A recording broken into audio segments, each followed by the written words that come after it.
My phone buzzed on the nightstand, a shrill, insistent vibration against the wood. I ignored it. It buzzed again. And again. I imagined the screen, glowing with his name, Julian. It had been 3 years since I'd last heard that sound. 3 years since the day my life imploded on a stage, in front of the whole city, it seemed. I rolled over and stared at the ceiling of the apartment I could now actually afford, a place with high ceilings and a view of the skyline I was helping to reshape. For a long time, the memory of that day was a hot, searing poker in my gut. Now it was just a story, a scar that had faded to a thin, silver line. And it started with the most surreal congratulations I'd ever received. Congratulations, you're fired. The words, spoken with a smug theatrical finality, hung in the crisp autumn air. Julian Croft, my boss, the man who had stolen my work, my dream, and was now trying to steal my dignity, stood beside me on the freshly built cedar-planked stage. Behind us, a massive vinyl banner snapped in the breeze, emblazoned with the logo of Ethelred and Vance, the architectural firm I had given my soul to, and the words, "The Northgate Collective, building tomorrow's community today." My throat was dust. My heart was a frantic bird beating against my ribs. To my left, the mayor of Philadelphia shifted uncomfortably in his seat. To my right, a row of stone-faced investors watched, their expressions unreadable. Spread out before us, on a field of freshly laid sod where a dilapidated warehouse had stood just months before, were community leaders, news cameras, and my entire team. The people I had worked with, laughed with, and bled with for 5 years. Their faces were a blur of shock and pity. Julian's smile was as polished as his $1,000 shoes.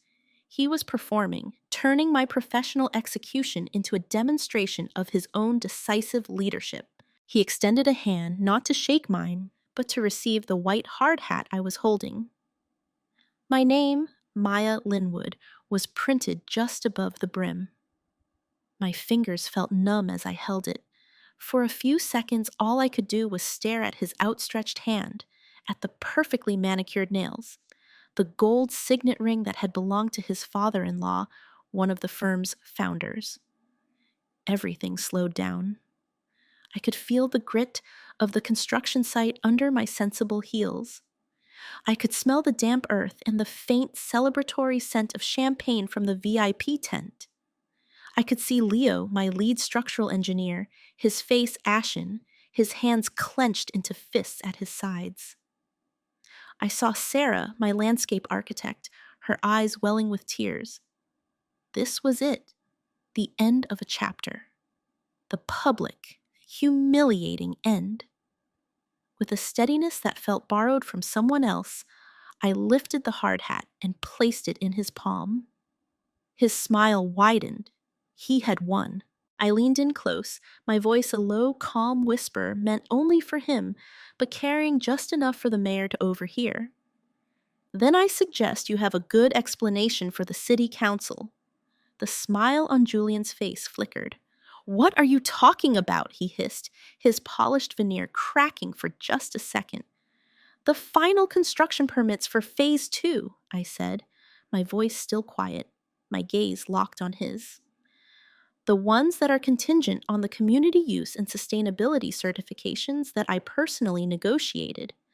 The certifications that require my final digital sign-off as the architect of record to be valid. I paused, letting the words sink in. My termination voids them, all of them, as of right now. I glanced at my watch. I hope you didn't prepay the contractors for the work they're supposed to start tomorrow morning. The color drained from his face.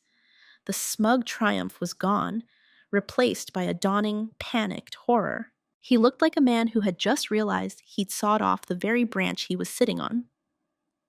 I straightened up, turned away from him, and walked to the edge of the stage. I didn't look back at the chaos I knew was erupting behind me, the frantic whispering, the confused investors, the mayor now looking at Julian with a decidedly hostile glare. I just walked down the temporary wooden steps, my head held high, and didn't stop until I reached the sidewalk. The city noise a welcome cloak. 5 years? A dream project, a lifetime of passion, all of it ending in a single brutal moment. But as I walked away, a strange, cold calm settled over me. He thought he had ended my story. He had no idea he'd just handed me the pen. Before I tell you how I rebuilt my life from the rubble of that day, you need to understand what the Northgate Collective was and what it meant to me. It wasn't just a project, it was the culmination of everything I believed in. I grew up in a part of West Philly that developers forgot. Our park was a cracked slab of asphalt with a single rusty swing set. The closest grocery store was a 20-minute bus ride away. The buildings were purely functional, gray boxes designed without a thought for the people who had to live inside them, without a shred of beauty or inspiration. That's where my obsession started. I'd spend hours sketching, redesigning my neighborhood, imagining community gardens where abandoned lots were, turning old factories into sunlit lofts and art studios. I didn't just want to build buildings, I wanted to build communities. I wanted to create spaces that made people feel seen, valued, and connected.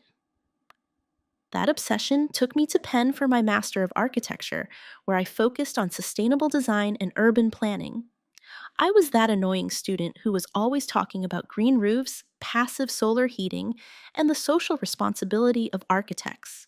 While my peers were designing sleek, sterile skyscrapers for imaginary corporate clients, I was designing mixed-income housing with shared courtyards and public libraries integrated into the ground floor. When I graduated, there was only one firm I wanted to work for, Ethelred and Vance. A&V was a Philadelphia institution. For 70 years, they had shaped the city's skyline, but they'd done it with a conscience. They were known for their quality, their timeless designs, and their deep respect for the city's history and its people. Their founder, Arthur Ethelred, was a living legend, a man who spoke about architecture with the passion of a poet and the precision of an engineer. He believed buildings had a soul and a responsibility. My interview with him is still one of the most terrifying and validating moments of my life. He was in his late 70s then, with a shock of white hair and eyes that seemed to see right through you. He didn't ask me about my GPA or my software skills. He flipped through my portfolio, stopping at my thesis project, a revitalization plan for a stretch of abandoned waterfront. "This is ambitious," he said, his voice a low rumble. "You've integrated tidal energy reclamation, a public market, and low-income housing. The city would say it's not profitable enough." "I think that depends on how you define profit," I answered, my voice shaking slightly. "A healthier, more engaged community is a form of profit. Lower crime rates are a form of profit. Creating a place where people are proud to live, that's a return on investment you can't put on a spreadsheet." He looked at me over the top of his glasses for a long moment, and then a slow smile spread across his face. "You've got the soul of an architect, Maya Linwood. The rest we can teach you." I walked out of that office feeling like I could fly. I got the job offer the next day. My first few years at A&V were a dream. I was a sponge, soaking up everything I could. Arthur took me under his wing. He'd call me into his office, which was less of an office and more of a museum, filled with books and architectural models. And we'd talk for hours about Louis Kahn, about the importance of natural light, about the way a well-placed bench can create a community. He pushed me, challenged me, and celebrated my successes. I started on smaller projects, a library renovation, a small community arts center. I made a name for myself by finding ways to integrate sustainable features without bloating the budget, by talking to the people who would actually be using the spaces to understand their needs. I built a team of people who shared my philosophy. Leo, the structural engineer, was a wizard who could make my most ambitious designs stand up straight, a pragmatist who grounded my vision in reality. Sarah, the landscape architect, believed that green spaces were the lungs of a city and could turn a concrete plaza into a vibrant ecosystem. We were a good team. We trusted each other. After 3 years, I was ready for something bigger.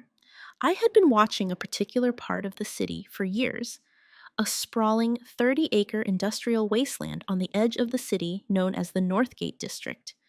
It was a scar on the map, a collection of derelict factories, crumbling warehouses, and polluted brownfields that divided two vibrant neighborhoods.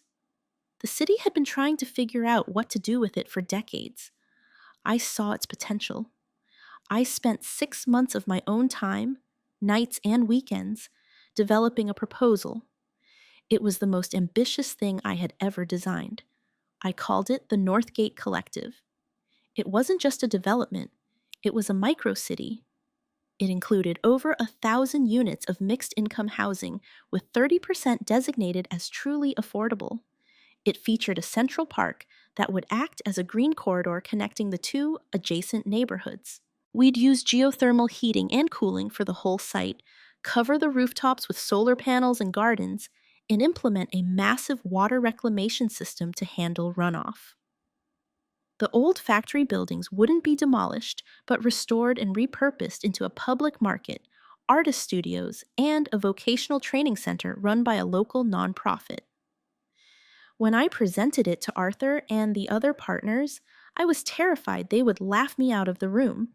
It was huge, complex, and pushed the boundaries of conventional development.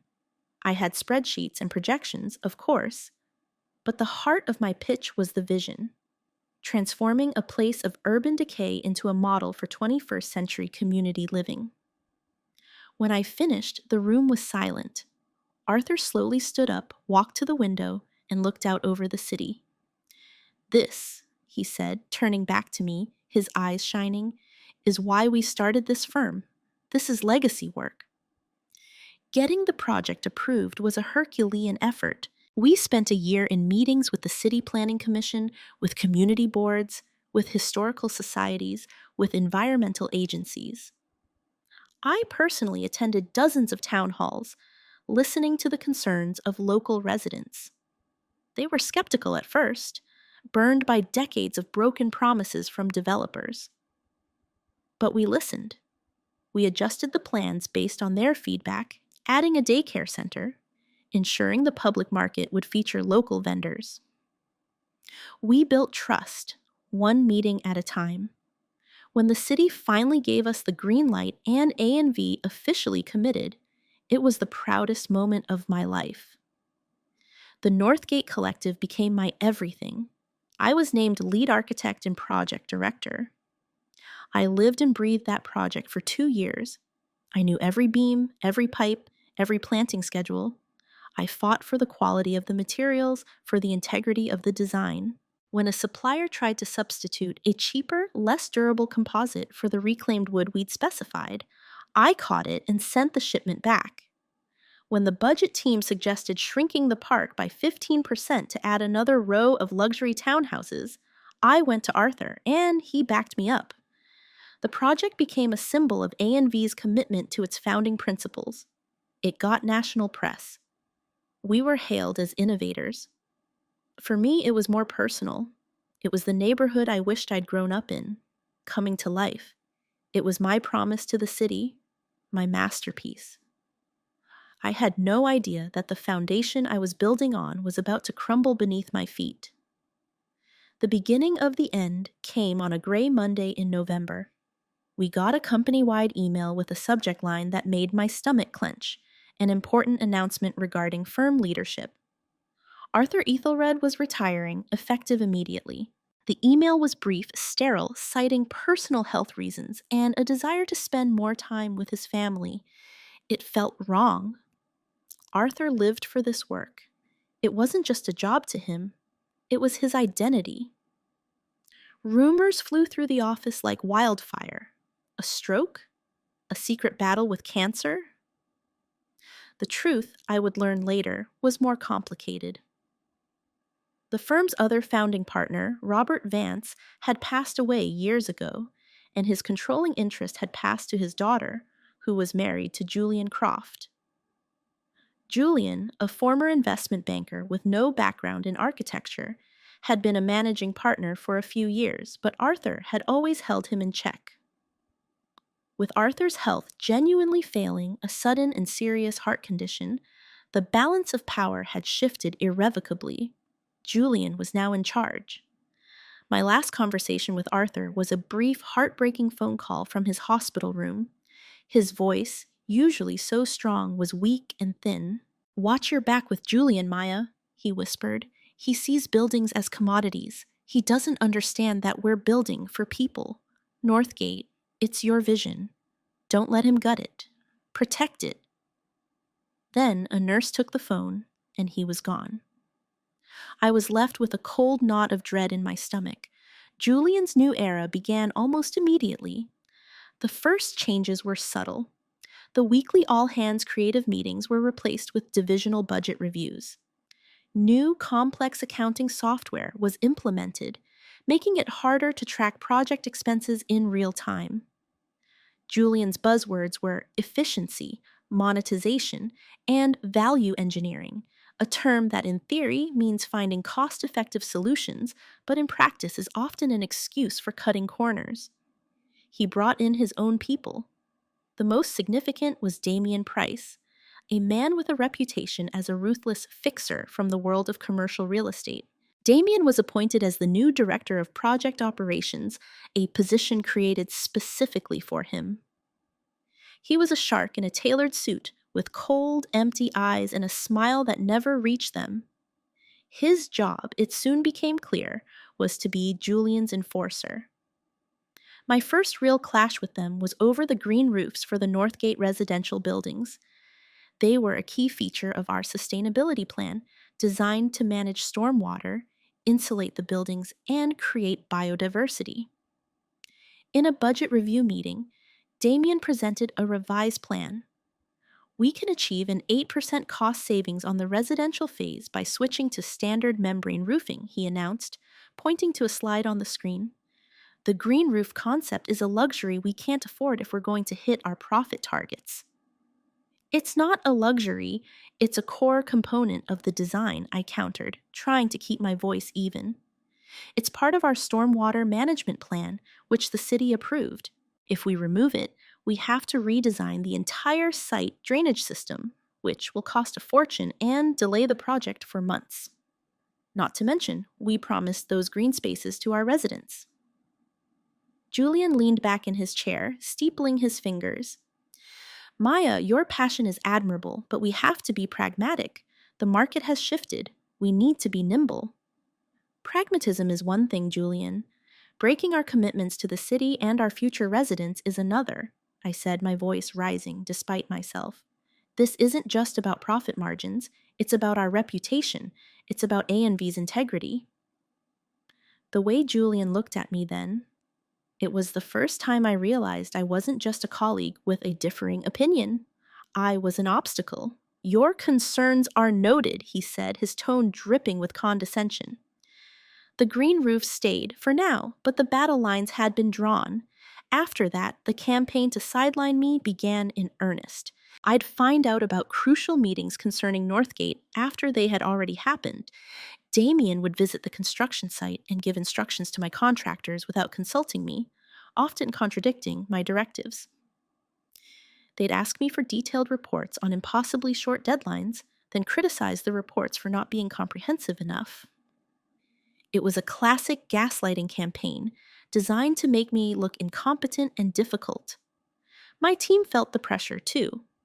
Leo would get emails from Damian questioning his structural calculations, demanding that he find ways to use less steel. Sarah's budget for the native plantings in the main park was slashed in half, and she was told to use cheaper non-native grass. They would come to me frustrated and worried. "What do we do, Maya?" Sarah asked me one afternoon, her voice tight with stress.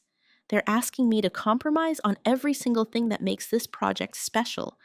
"We hold the line," I told them, trying to project a confidence I didn't feel. "We have approved plans. We have contracts. We document everything. We do our jobs with integrity. That's all we can do." The real red flag, the moment I knew I was in a fight for the soul of my project, came late one Tuesday night. I was in the office, catching up on the work I couldn't get to during the day because of all the pointless meetings Julian and Damien had added to my schedule. I went to the copy room to print out a set of blueprints, and there, sitting in the output tray of the large plotter, was a set of drawings I had never seen before. The title block read, Northgate Collective, Phase 3B, Executive Review. My blood went cold. This was my project, and I had no idea this review was happening. I unrolled the drawings on an empty desk. It was a plan for the section of Northgate that was supposed to house the restored factory buildings, the public market, the artist lofts, the vocational school. In this version, the historic buildings were gone, demolished. In their place stood a monolithic glass and steel tower labeled the Croft Residences at Northgate, luxury condos, a private gym, a rooftop pool. The public market was replaced with a small, high-end organic grocery store on the ground floor. The affordable artist studios in the vocational school had vanished completely. But the most damning part was the financial summary attached to the last page. It detailed the projected profits from this new version, a 40% increase over my original plan. And at the bottom, it outlined the strategy: secure the permits and public funding based on the community-focused design, then submit a series of minor amendments after construction was underway, effectively swapping out the community benefits for high-profit luxury units. It was a bait-and-switch scheme of the highest order. It was fraudulent. I stood there in the silent office, the hum of the plotter the only sound, and I felt a rage so pure and cold it was almost calming. They weren't just trying to sideline me. They were planning to gut my project, betray the community, and use my name and my design's reputation to do it. I carefully rolled up the plans, took them back to my desk, and used my phone to take crystal clear photos of every single page, making sure the title block and the financial summary were perfectly legible. This was my evidence, my proof. That night, I couldn't sleep. I lay awake replaying Arthur's last words to me. Protected. He had known this was coming. He had known what Julian was capable of, and I knew I couldn't stop them from firing me. They were building a case, manufacturing a paper trail of my supposed incompetence. It was only a matter of time. If I went to the board now with these plans, they would just deny everything, accuse me of stealing confidential documents, and fire me on the spot. They would shred the evidence and proceed with their plan. I had to be smarter. I had to create an insurance policy. The next morning, I dove into the labyrinth of city ordinances and the agreements we had signed for the Northgate project. My leverage, I realized, wasn't with the firm's board. It was with the city itself. I had spent a year building relationships with the people in the planning department, with the members of the city council. They trusted me. They had approved Northgate based on my vision and my word. The key was in the multi-phase permitting process. Because of the project's complexity and its use of public funds, the permits were issued in stages, and each new phase was contingent on the successful and faithful completion of the last. I had personally worked with the city's lawyers to draft some of the language, particularly around the sustainability and public use components. We had, at my insistence, built-in verification checkpoints. I called a friend, Elena, a senior administrator in the Department of Licenses and Inspections. "Hey, Elena, quick question for you on the Northgate permits," I said, keeping my voice casual. "I'm doing some forward planning for the Phase 2 certifications.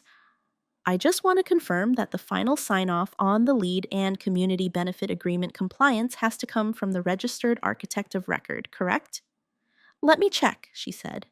I heard the clacking of a keyboard. "Yep, that's right. It's tied directly to the license number on the original application." "That's your license, Maya. It's a hard-coded requirement. We put that in on all the big public-private partnerships now to ensure accountability." "Why?" "Just double-checking," I said, my heart starting to pound with a nervous energy. "So if, for some hypothetical reason, the architect of record were to change mid-project..."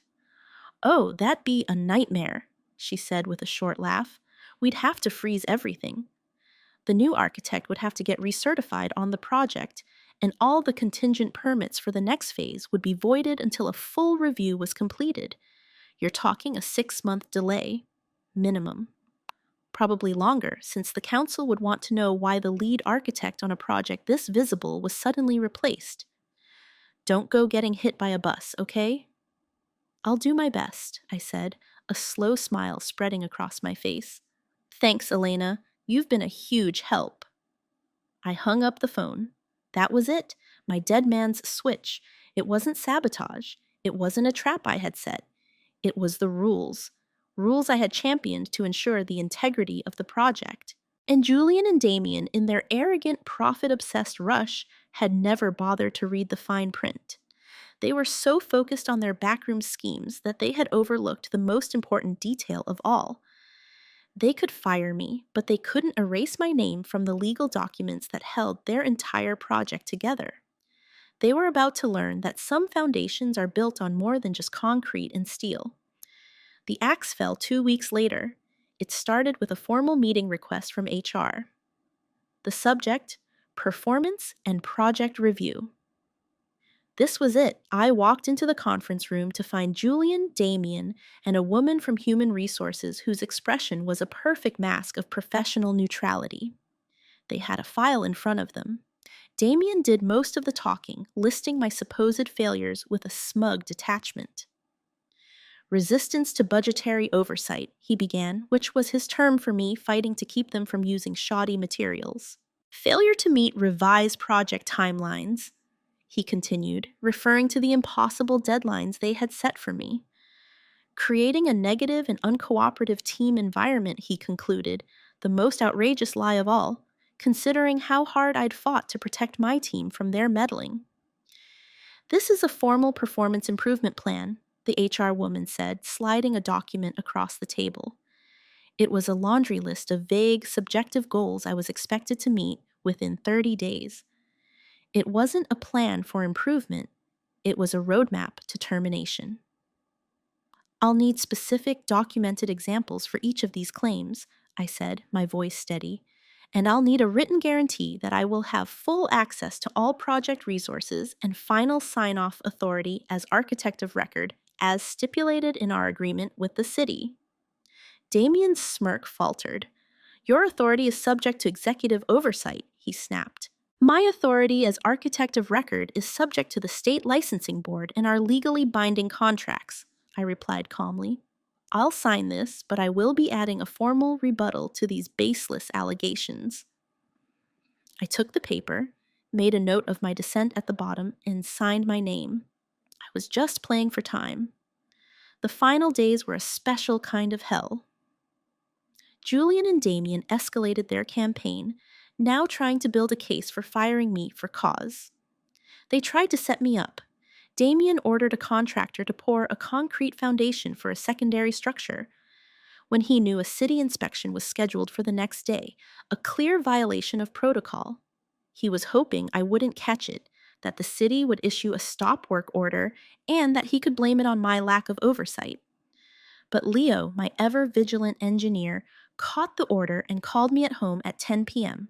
I spent half the night on the phone, getting the work stopped before the concrete trucks arrived at dawn. The final betrayal came disguised as an honor.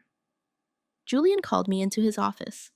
Maya, he said, his tone suddenly warm and collegial, the groundbreaking ceremony for Phase 1 is next week. It's a huge day for us. The mayor will be there, the investors, the press. I want you up on that stage with me. This is your baby, after all. You should be the one to present the vision. He asked me to prepare all the materials, the presentation slides, the talking points, the large-scale models. I worked tirelessly for 3 days, putting together a beautiful presentation that showcased not just the buildings, but the community, the sustainability, the heart of the project. I wanted to give Northgate one last powerful voice before they silenced me. The morning of the groundbreaking was bright and cold. I arrived at the site to see a massive white tent, rows of chairs on a pristine green lawn, and the stage where my career was about to be publicly executed. I found Julian near the catering table, looking immaculate in a dark charcoal suit. "The presentation looks fantastic, Maya," he said, taking the USB drive from my hand. "Really, great work. I'll handle the talking. You just stand up there with me. It's better for the visuals if one person leads." I just nodded, a cold sickness churning in my stomach. I knew what was coming. I walked over to my team, who were gathered near the edge of the crowd. Leo gave my shoulder a supportive squeeze. "You got this, Maya," he said. I could only manage a weak smile. The ceremony began. Speeches were made. The mayor talked about urban renewal. A community leader spoke about hope. Then Julian took the stage. He was charismatic. I had to give him that. He spoke with a smooth, practiced confidence, using my words, my vision, to paint a picture of a utopian future. He never once mentioned my name. Finally, he came to the end of his speech. "To build the future, we sometimes have to make difficult decisions," he said, his voice taking on a somber tone. "We have to be bold, to streamline, to ensure that we have the most efficient and forward-thinking team in place." He paused, letting the tension build. "Maya Linwood, would you please join me on stage?" Every head turned to me. 100 pairs of eyes followed me as I walked the longest 50 yards of my life. My heels sank slightly into the soft turf. When I reached the stage, he didn't offer me a hand up.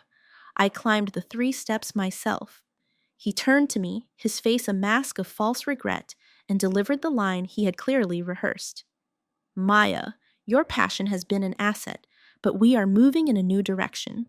In the interest of the project's future success, your employment with Ethelred and Vance is terminated, effective immediately." He gestured to the hard hat in my hands. "Congratulations, you're fired." The silence that followed was deafening. The air crackled with it. And in that moment of profound public humiliation, something inside me snapped into place. The fear vanished, replaced by a crystalline, righteous anger. I looked him in the eye, placed the hard hat in his hand, and delivered my own final, devastating line. Walking away from that stage was the hardest and easiest thing I've ever done. I could feel the waves of chaos spreading behind me without even looking back. The confused murmurs of the crowd, the frantic, low-voiced questions from the mayor to a now panicked Julian.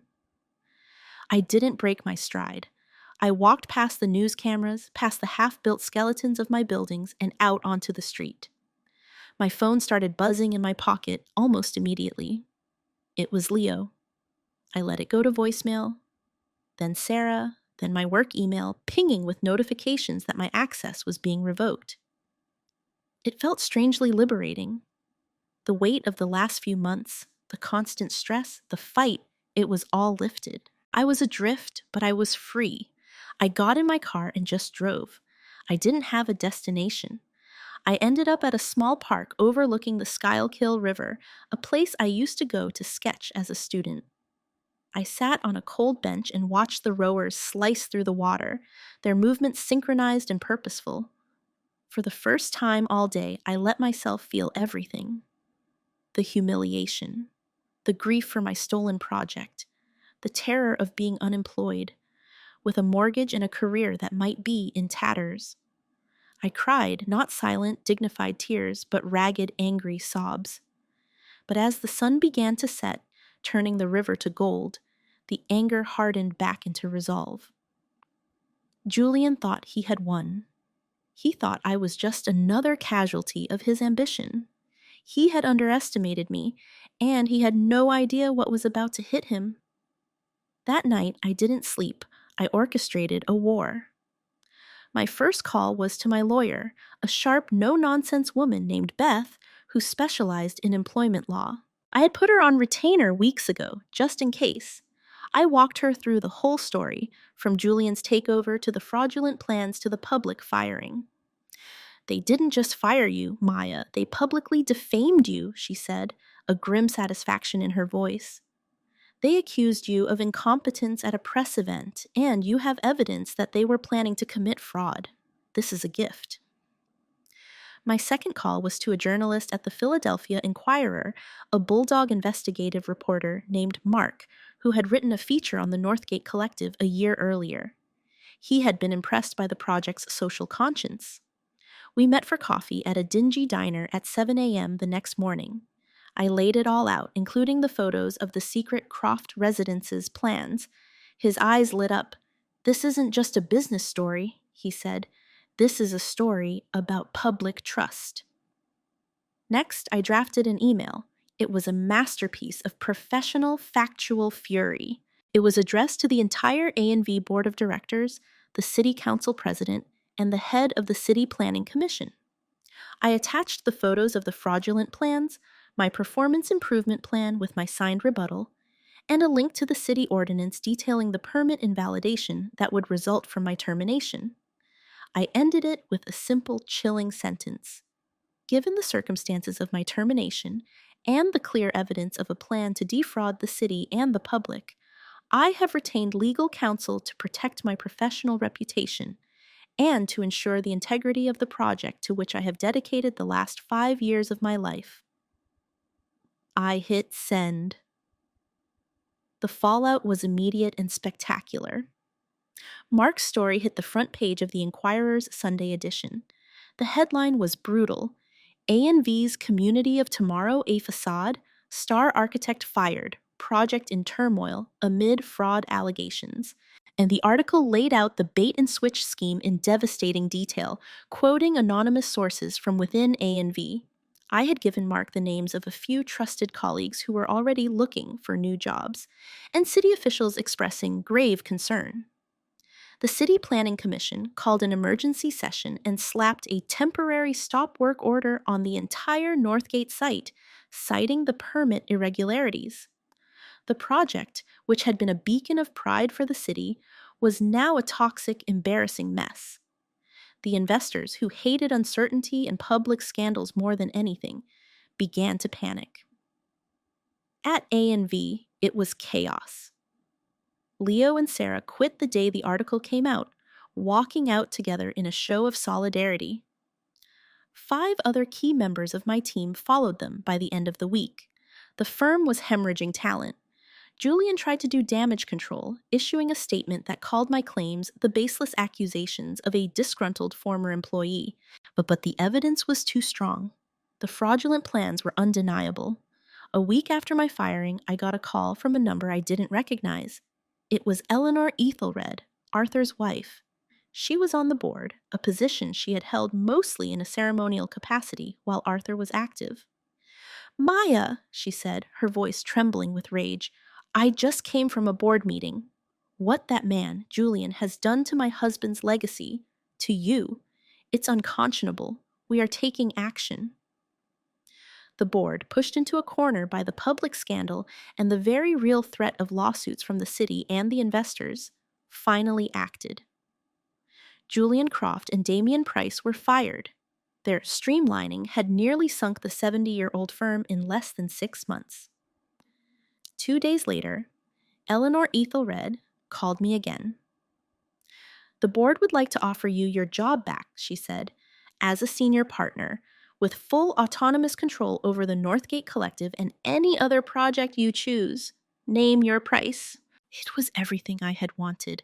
Vindication, justice, my project back. I should have been ecstatic. But as I listened to her offer, I felt a surprising emptiness. Go back? To the place where I had been so thoroughly betrayed? To a board that had stood by and let it happen until their own money was on the line? "Eleanor," I said, taking a deep breath, "I am so grateful for your support, but I need some time to think." I didn't need time. I already knew the answer. The dream of working at A&V was dead. It had died on that stage. My future wasn't about fixing their mess. It was about building something new. While the drama at A&V was unfolding, I had been busy. Leo, Sarah, and the rest of my renegade team had been meeting in my small living room, which was now covered in sketches and blueprints. Fueled by pizza and a shared sense of purpose, we weren't just commiserating, we were planning. What if we started our own firm? Leo had said one night, gesturing around the room. Just us, no corporate overlords, no slick suits who don't know the difference between a load-bearing wall and a balance sheet. It seemed insane. We had no money, no clients, no office, but we had talent. We had a reputation for integrity that was now ironically stronger than ever, and we had a shared vision. The day after I turned down A&V's offer, we incorporated. We called ourselves Linwood Design Collaborative. It felt right. It wasn't just about me. It was about the collaborative spirit we had forged. We rented a tiny, dusty office space above a bakery in South Philly, pooling our meager savings to cover the first month's rent. We bought used desks and chairs. Our conference room was a whiteboard and 4 mismatched stools. It was terrifying and exhilarating. Our first break came from an unexpected place. A local nonprofit that ran community health clinics had won a grant to build a new facility in a low-income neighborhood. Their budget was tiny. Every major firm in the city had turned them down. They came to us. We poured our hearts into that project. We used clever design and low-cost, sustainable materials to create a beautiful, welcoming space that looked like it cost 3 times the actual budget. We treated that small clinic with the same care and attention to detail as we would a skyscraper. When it was finished, it won a local design award. It was a small thing, but it got us noticed. It showed what we could do. Other small community-focused clients started to call. We weren't getting rich, but we were paying the bills. We were building something that was ours, on our own terms. And then, about a year after my firing, the big one came. The Northgate Collective, my Northgate, was still a disaster. A&V, under new leadership, had tried to salvage it, but the trust with the city and the community was broken. The project was hopelessly stalled, a monument to Julian Croft's greed. The city, in an unprecedented move, terminated its contract with A&V and put the project back out for a new bid. It was a long shot for a small year-old firm like ours. We were competing against national giants, but we had an advantage no one else did. We had me. I knew that project better than anyone on earth, and we had the trust of the community. We worked for a month straight on our proposal. We didn't just resubmit my old plans, we improved them, incorporating new ideas and technologies. We proposed a radical new partnership model, giving the community board a real stake in the project's governance. I presented our proposal to the city council myself. I stood at the podium, not as a victim, but as the leader of a hungry, innovative firm. I spoke about integrity, trust, and the promise of a community built for people, not for profit. 2 weeks later, we got the call. Linwood Design Collaborative had won the contract. We had the Northgate Collective, my project, our project. The ending isn't a dramatic movie-like confrontation. I never saw Julian Croft again. I heard he moved to Florida, trying to reinvent himself in the world of resort development. The ultimate revenge wasn't seeing him fail, it was succeeding on a scale he could never have imagined. Today, 3 years later, I'm standing on the balcony of one of the newly completed apartment buildings at the Northgate Collective. Below me, the Central Park is filled with families. Kids are playing in the splash pad we designed. The public market, housed in the beautifully restored brick factory, is bustling with people. It's even better than I dreamed it would be. We did it. We built it.